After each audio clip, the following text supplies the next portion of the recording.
बहुत पहले समरकंद के करीब एक छोटा सा गांव आबाद था जिसका नाम रोशनाबाद था। यहाँ के लोग मेहनत और दियानत से अपनी जिंदगी गुजारते थे। इसी गांव में एक अजीब वाकया पेश आया जिसने पूरे इलाके की खाक छान कर रख दी। एक सियाह रात को जब पूरा गांव सोया हुआ था, आसमान से एक गैर मामूली रोशनी गिरी और पूरे गांव में जलजला जैसा झटका लगा। जब सुबह हुई तो देखा कि गांव के वस्त में मौजूद बहुत बड़ा चश्मा मुकम्मल तौर पर खुश्क हो चुका था और उसकी जगह एक गहरा खड्डा बन गया था। गांव वालों के चेहरों पर खौफ था क्योंकि वो चश्मा ही उनकी जिंदगी का जरिया था। इस चश्मे के खुश्क होते ही तमाम खेत भी मुरझाने लगे और दरख्तों ने फल देना छोड़ दिया। गांव का सरदार जो दरिया दिल था, फौरन अपने मशीरों के पास पहुंचा और उनसे मशवरा तलब किया, लेकिन कोई हल ना निकला। उसी गांव में एक अक्लमंद नौजवान रहता था जिसका नाम अरसलान था। वो एक बेवा माँ का इकलौता बेटा था और उनकी जिंदगी बड़ी मुश्किल से गुजर रही थी। अरसलान के वालिद 3 साल पहले एक वबा में मर गए थे और उसके बाद से वो अपनी माँ के लिए सब कुछ था।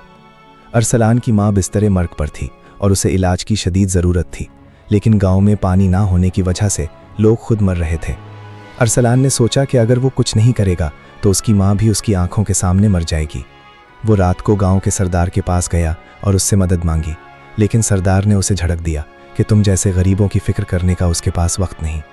अरसलान ने चांद की रोशनी में अपनी माँ के चेहरे को देखा जो दर्द से बुलबुला रहा था और उसकी आंखों से आंसू बह निकले। अगली सुबह जब अरसलान ने सुना कि गांव के एक अमीर ताजर ने पानी का एक बहुत बड़ा टैंकर मंगवाया है तो वो उससे मिलने गया।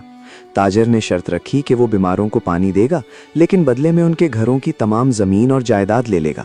अरसलान ने उसे समझाया कि इस तरह जुल्म होगा, लेकिन ताजिर ने उसे धमकी दी कि अगर वो मजीद बोला तो उसे भूखा मरना पड़ेगा। अरसलान ने ताजिर के सामने घुटने टेक दिए और इल्तजा की कि कम से कम उसकी बीमार माँ के लिए तो पानी छोड़ दे। ताजिर ने ठंडे दिल से कहा, जा, मैं तेरी पनाह नहीं ले सकता, अपनी माँ को लेकर यहाँ से निकल जा। अरसलान वहाँ से उठकर जंगल की तरफ भागा और एक सूखे हुए दरख्त के नीचे बैठकर जोर जोर से रोने लगा। माँ की बीमारी, ताजिर का जुल्म और पानी की किल्लत सब ने उसे तोड़कर रख दिया था। उसने आसमान की तरफ हाथ उठाए और दुआ मांगी कि उसे कोई रास्ता दिखाए। उसकी आवाज में ऐसी लर्जिश थी कि पत्ते भी कांप उठे थे। इतने में उसने देखा कि एक बूढ़ा शख्स लाठी टेकते हुए उसकी तरफ आ रहा है, जिसके कपड़े फटे हुए थे लेकिन चेहरा रोशन था। बूढ़े ने कहा, बेटा इतना रोया क्यों? अरसलान ने सारा किस्सा सुनाया तो बूढ़े ने कहा, एक बात बताता हूँ। चश्मे के उस पार पहाड़ी पर एक कदीम कुआं है जिसका पानी कभी नहीं सूखता, लेकिन इस कुएं के पास एक अजीब सा पत्थर है जिसे हाथ लगाते ही इंसान को बेपनाह ताकत मिलती है। पुराने लोग कहते थे कि इस पत्थर को छूने वाला किसी भी मसले का हल निकाल सकता है, मगर ये पत्थर सिर्फ उसी को मिलता है जिसका दिल बिल्कुल साफ हो। अरसलान ने फौरन फैसला किया कि वो इस पत्थर को ढूंढेगा, चाहे उसे कुछ भी करना पड़े। बूढ़े ने उसे रास्ता बताया और कहा कि मोहतात रहना, क्योंकि वहां एक बहुत बड़ा सांप रहता है जो पत्थर की हिफाजत करता है। अरसलान बूढ़े का शुक्रगुजार हुआ और अगली सुबह ही निकल पड़ा। उसने अपनी माँ को एक पड़ोसी औरत के हवाले किया और इससे वादा लिया कि वो उसकी देखभाल करेगी। वो तन्हा जंगल में दाखिल हुआ और सारा दिन पहाड़ियों को पार करता रहा। शाम ढलते ही उसे भूख और प्यास ने घेर लिया, लेकिन वो रुका नहीं। रास्ते में उसे एक लोमड़ी मिली जिसका पंजा कांटे में फंस गया था और वो दर्द से चीख रही थी। अरसलान ने फौरन रुककर उसका पंजा कांटे से निकाला और जख्म पर अपने कपड़े का टुकड़ा बांध दिया। लोमड़ी ने उसे देखा तो उसकी आंखों में आंसू आ गए, जैसे वो इजहार कर रही हो, शुक्रिया। अरसलान ने दिल ही दिल में सोचा कि ये बेज़बान जानवर भी दर्द महसूस करता है और इसे अकेला छोड़ना जुल्म होगा। उसने लोमड़ी को अपने साथ ले लिया और वो दोनों चलते रहे। रात हो गई तो वो एक घार में रुके, जहां उसने लोमड़ी को अपने पास बिठाया और खुद भूखा प्यासा सो गया। अगली सुबह जब वो उठा तो उसने देखा कि लोमड़ी गायब है, लेकिन थोड़ी देर बाद वो किसी चीज़ को मुंह में दबाए वापस आई। उसने अरसलान के सामने एक अजीब सा सेब रख दिया जो चांदी की तरह चमक रहा था। अरसलान ने सोचा कि शायद पहाड़ों पर उगने वाले खास फल होते हैं और उसे खाने की भूख थी, इसलिए उसे खा लिया। खाते ही उसे महसूस हुआ कि उसकी थकन खत्म हो गई है। वो तेज तेज चलने लगा और दोपहर तक वो उस कदीम कुएं के पास जा पहुंचा जिसके बारे में बूढ़े ने बताया था। कुआं वाकई पानी से लबरेज था, लेकिन उसके पास एक बहुत बड़ा सांप लिपटा हुआ था जिसकी आंखें आग की तरह सुर्ख थीं। अरसलान का दिल जोर जोर से धड़कने लगा और उसे लगा जैसे उसकी जान निकल जाएगी। लोमड़ी भी उसके पीछे छुप गई और डर से कांपने लगी। सांप ने अरसलान की तरफ देखा और जोर जोर से फुनकारने लगा। अरसलान ने हिम्मत से काम लिया और आहिस्ता आहिस्ता पत्थर की तरफ बढ़ने लगा। जैसे ही उसने पत्थर को हाथ लगाने के लिए हाथ बढ़ाया, सांप ने सर उठाया और उसे अपनी फुनकार से डराने की कोशिश की। लेकिन अरसलान ने उसकी आंखों में देखा और महसूस किया कि इस सांप को भी किसी ने कैद कर रखा है। उसने सांप से बात की, मुझे डर नहीं लगता, मैं अपनी माँ की जान बचाने आया हूँ। सांप गोया जबान समझ गया और वो धीरे से हट गया, जैसे रास्ता दे रहा हो। अरसलान ने पत्थर को छुआ तो उसे ऐसा लगा जैसे उसके जिस्म में बिजली दौड़ गई हो। उसने पत्थर को उठा लिया और उसकी गर्मी उसके हाथों में महसूस की। लोमड़ी खुशी से उछलने लगी और सांप गायब हो गया। अब अरसलान के पास वो ताकत थी जिससे वो अपनी माँ को बचा सकता था और पानी का मसला हल कर सकता था। लेकिन वहां से निकलते ही उसे एहसास हुआ कि पत्थर तो उसे मिल गया है, लेकिन उसे पता नहीं था कि इसे इस्तेमाल कैसे करना है। वो रात भर पत्थर को देखता रहा, लेकिन कुछ ना हुआ। सुबह होते ही वो गांव की तरफ लौटा। उसे यकीन था कि वो अपनी माँ को जरूर बचा लेगा, लेकिन उसे अभी ये नहीं मालूम था कि ये सफर बहुत लंबा होगा। गांव वापसी का रास्ता बहुत खतरनाक था। अरसलान को एक गहरी खाई से गुजरना था, जिसके बारे में लोग कहते थे कि वहां भूत प्रेत रहते हैं। लोमड़ी ने उसे रोकने की कोशिश की, जैसे कह रही हो कि ये रास्ता सही नहीं है, लेकिन अरसलान ने जल्दी में वही रास्ता इख्तियार कर लिया। रात होते ही उसने देखा कि खाई से अजीब आवाजें आ रही हैं और हवा में एक साया घूम रहा है। अरसलान ने पत्थर को मजबूती से पकड़ लिया और आगे बढ़ गया। अचानक उसके पांव फिसल गए और वो खाई में गिरने लगा, लेकिन लोमड़ी ने उसके कपड़े को मुंह से पकड़कर खींच लिया और उसे बचा लिया। अरसलान ने लोमड़ी को सीने से लगा लिया और उसकी आंखों में आंसू थे। उसे समझ आ गया कि ये जानवर उसका सबसे बड़ा साथी है और इसके बगैर वो कुछ नहीं कर सकता। सुबह होते ही वो गांव के करीब पहुंच गया, लेकिन उसने देखा कि उसका घर खाली है और उसकी माँ वहां नहीं है। उसने पड़ोसियों से पूछा तो पता चला कि ताजिर ने उसकी गैर मौजूदगी में उसकी माँ को घर से बेदखल कर दिया था। ताजिर ने झूठा दावा कर दिया था कि अरसलान ने अपनी माँ को उसके हवाले किया था और अब माँ उसकी मुलाजमा है। अरसलान ने जब ये सुना तो उसके होश उड़ गए और वो सीधा ताजिर के घर पहुंचा। दरवाजे पर पहरेदारों ने उसे रोक दिया, लेकिन पत्थर की ताकत से वो उन्हें एक तरफ करता हुआ अंदर घुस गया। ताजिर ने उस पर हमला करने के लिए भारी आदमी भेजे, लेकिन अरसलान ने अपने पास मौजूद पत्थर को हल्का सा हिलाया तो उनकी टांगें उखड़ गईं और वो गिर पड़े। लेकिन जब अरसलान उस कमरे में पहुंचा जहां उसकी माँ होनी चाहिए थी तो वहां कोई ना था। ताजर ने हंसते हुए कहा कि तेरी माँ को मैंने शहर के एक बड़े कारखाने में मजदूरी के लिए भेज दिया है, क्योंकि उसने मेरी एक बात मानने से इनकार कर दिया था। अगर तू उसे बचाना चाहता है तो मुझे ये पत्थर दे दे। अरसलान ने इनकार कर दिया और बोला कि मैं पत्थर नहीं दूंगा, लेकिन मैं अपनी माँ को ज़रूर ढूंढ कर रहूँगा। वो वहाँ से निकला और लोमड़ी के साथ शहर की तरफ रवाना हो गया। शहर बहुत दूर था और रास्ते में उसे कई मुश्किलात का सामना करना पड़ा। उसे एक दरिया पार करना था, लेकिन वो तैरना नहीं जानता था। लोमड़ी ने पानी में छलांग लगाई और एक कश्ती की तरफ इशारा किया जो किनारे पर बंधी हुई थी।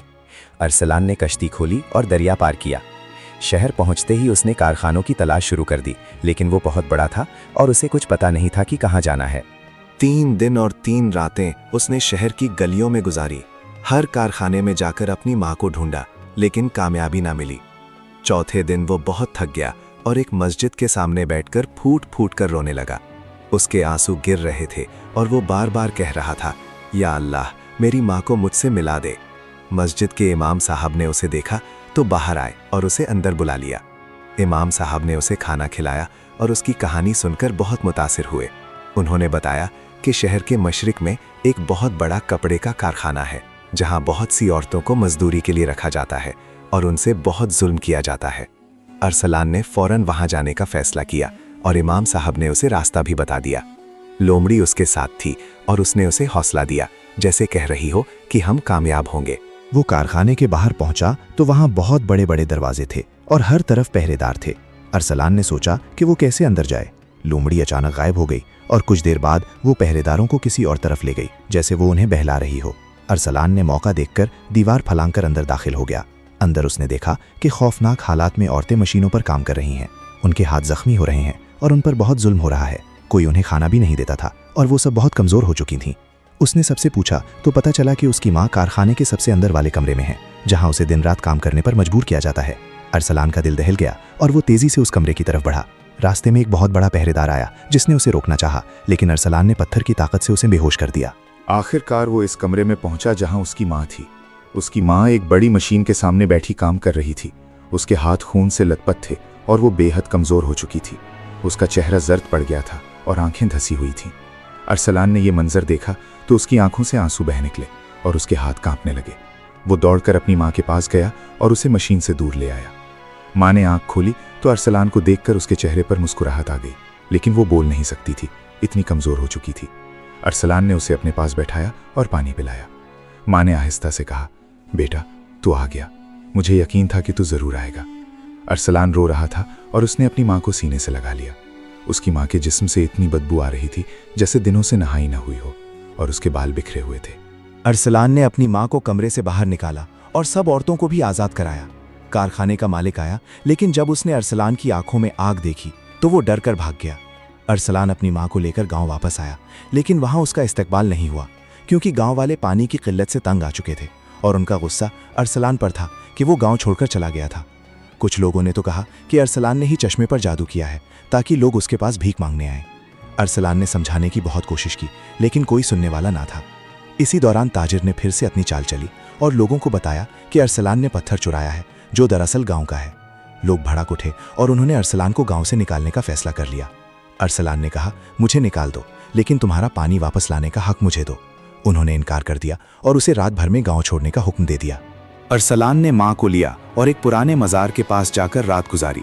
रात को जब अरसलान सो रहा था तो उसे एक ख्वाब आया जिसमें एक नूरानी शख्सियत ने उसे बताया कि चश्मा इसलिए खुश्क हुआ था क्योंकि गांव के लोगों ने एक दूसरे पर जुल्म किया था और झूठे थे। उसे बताया गया कि अगर गांव के लोग अपने गुनाहों का इतराफ़ कर लें तो चश्मा दोबारा जारी हो जाएगा, लेकिन ये काम सिर्फ एक अक्लमंद शख्स ही कर सकता है जिस पर सबको भरोसा हो। ख्वाब में उसे ये भी बताया गया कि उसे बादशाह के पास जाना होगा क्योंकि गांव वाले खुद नहीं मानेंगे। अरसलान ने सुबह होते ही फैसला किया कि वो बादशाह के दरबार में जाएगा और इंसाफ मांगेगा। उसकी माँ ने उसे दुआ दी और कहा, बेटा जा और सच के साथ रह, मैं यहीं तुम्हारा इंतजार करूंगी। अरसलान ने माँ को मज़ार के पास एक बूढ़ी औरत के हवाले किया और लोमड़ी को लेकर शाही दारुल हुकूमत की तरफ निकल पड़ा। शाही दारुल हुकूमत बहुत दूर था और रास्ते में उसे कई बार डाकुओं का सामना करना पड़ा, लेकिन वो पत्थर की ताकत से उन्हें बेबस कर देता था। वो कभी किसी दरख्त के नीचे सोता, कभी किसी गार में, और लोमड़ी हमेशा उसकी पहरादारी करती। 15 दिन के सफ़र के बाद वो दारुल हुकूमत पहुंचा, लेकिन वहां उसे पता चला कि बादशाह किसी जंग पर गया हुआ है और 1 माह बाद वापस आएगा। अरसलान परेशान हो गया क्योंकि उसके पास इतना वक्त नहीं था। उसने सोचा कि वो काजी साहब के पास जाएगा जो बादशाह की गैर मौजूदगी में इंसाफ करता है। काजी साहब बहुत नेक थे, लेकिन उन्हें रिश्वत देने की बहुत कोशिश की गई थी कि वो अरसलान का मुकदमा ना सुने। अरसलान ने जब काजी साहब के सामने घुटने टेके तो उनकी आंखों में आंसू थे और उसने कहा कि मेरे गांव के लोग मर रहे हैं।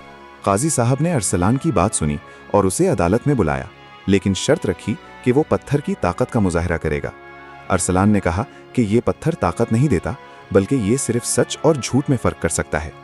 काजी साहब ने अपने सामने एक झूठा आदमी बिठाया और अरसलान ने पत्थर को उसके सामने रखा तो पत्थर ने अपना रंग बदल दिया।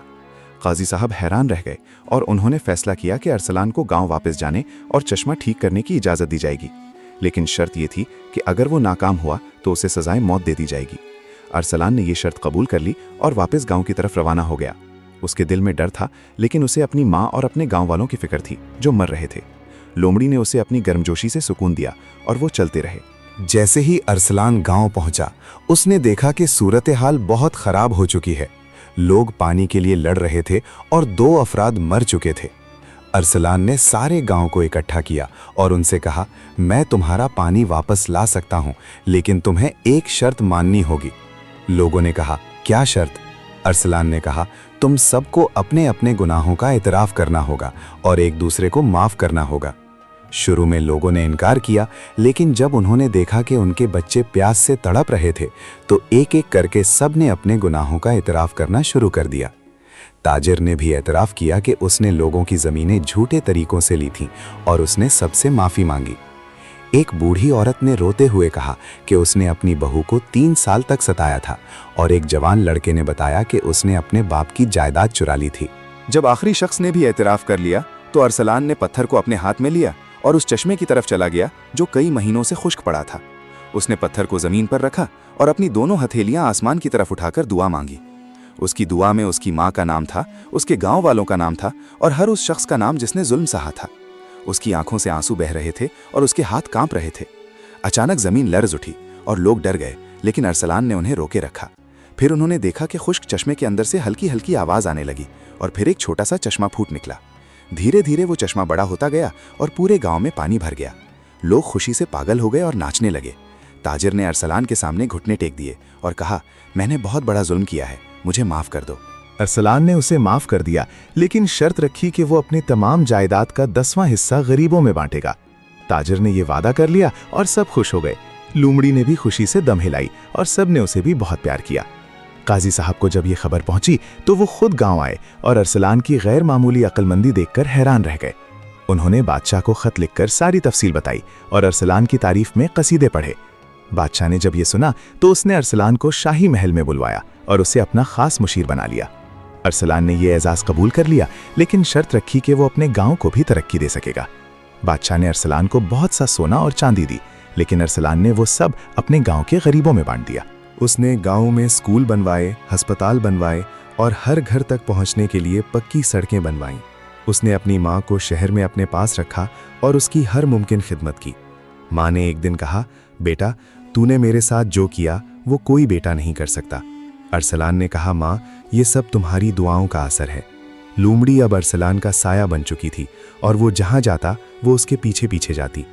कुछ अरसे बाद अरसलान की शादी एक नेक और अक्लमंद लड़की से हुई जो उसके कामों में उसका हाथ बटाती थी। अरसलान ने वो पत्थर एक महफूज जगह पर रख दिया और उसे सिर्फ इंतहाई ज़रूरत के वक्त इस्तेमाल करता था। लोग उसकी अक्लमंदी के किस्से गाने लगे और दूर दूर से लोग उससे मशवरा लेने आने लगे। चंद साल बाद अरसलान बूढ़ा हो गया तो उसने सोचा कि वो इस पत्थर को वापस उस कदीम कुएं में रख दे जहां से उसे मिला था। उसने कहा कि ये ताकत किसी एक के पास नहीं रहनी चाहिए, ये सबके लिए है। वो रातों रात उठा और बगैर किसी को बताए उस पत्थर को वापस उसकी असली जगह पर रखाया। जब वो वापस लौटा तो उसके चेहरे पर एक अजीब सा सुकून था, जैसे उसने कोई बहुत बड़ा बोझ उठा दिया हो। लोग आज भी इस अक्लमंद नौजवान को याद करते हैं और उसकी कहानी अपने बच्चों को सुनाते हैं। वो कहते हैं कि अक्ल और दियानत से बड़ी मुश्किल हल हो सकती है और जुल्म का अंजाम हमेशा बुरा होता है। अरसलान ने पूरी जिंदगी लोगों की खिदमत की और जब वो बूढ़ा हुआ तो उसने अपनी सारी जायदाद गरीबों में तकसीम कर दी। उसकी माँ ने उसे दुआ दी और लोमड़ी उसके साथ ही रही, यहाँ तक कि उसकी आंखें बंद हो गईं। सच की जीत होती है और जो दूसरों के लिए जीता है वो कभी नहीं मरता।